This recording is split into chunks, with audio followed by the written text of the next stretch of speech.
desde que a lei foi editada, já faz mais de uma década, as empresas se instalaram, se desenvolveram ou foram criadas no Brasil em função desse paradigma jurídico que a gente tem. Olha, no Brasil, as empresas, ao fazerem investimento, ao criarem os seus negócios, definiram uma matriz de risco que dizia que elas não poderiam ser responsabilizadas por conteúdos de terceiro. Quando a gente fala conteúdo, é um palavrão, cabe muita coisa dentro de conteúdo. Cabe comércio, cabe expressão, cabe várias nuances da nossa vida humana. Produção artística cultural desvinculada de política, por exemplo. Exatamente. Então, a comédia tem muitas nuances dentro de cada uma dessas categorias de conteúdo, de comércio, enfim.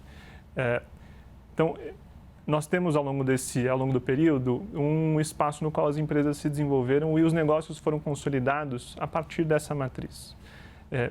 E a gente vê no desenvolvimento do julgamento um recorte ou um olhar restrito a um grupo específico de empresas, que são empresas importantes e que mudaram, como o Ricardo mencionou, o paradigma de comunicação, mas sem olhar para a consequência e para a extensão do artigo 19. Quem ele contempla? Quem mais? Quais outros modelos de negócios foram criados ou se desenvolveram no país em função dessa expectativa, dessa interpretação consistente que a gente tem no Brasil, aprovada pelo Congresso Nacional e a partir do qual foram firmados contratos e a economia se cristalizou.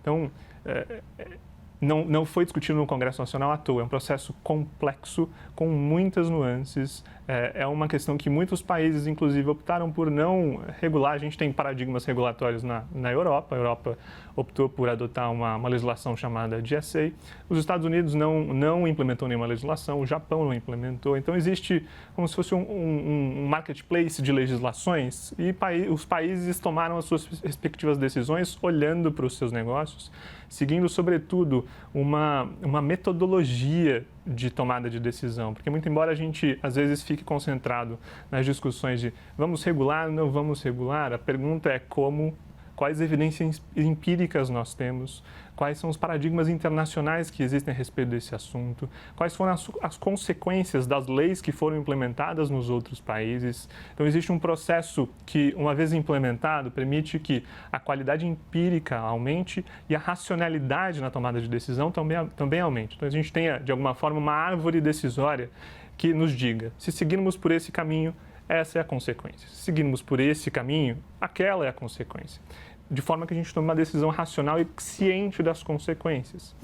Hoje, você mencionou as decisões do Supremo, hoje a gente tem dois modelos refletidos nos votos que a gente não tem exatamente um paradigma internacional em democracias que tenham adotado aquele modelo, especialmente nos votos que defendem a responsabilidade objetiva e que não fazem uma discriminação de provedores de aplicação. Você está falando Toffoli e Fux. Toffoli e Fux e o voto do ministro Alexandre também, salvo engano, segue na mesma linha de perfil de responsabilização dos intermediários.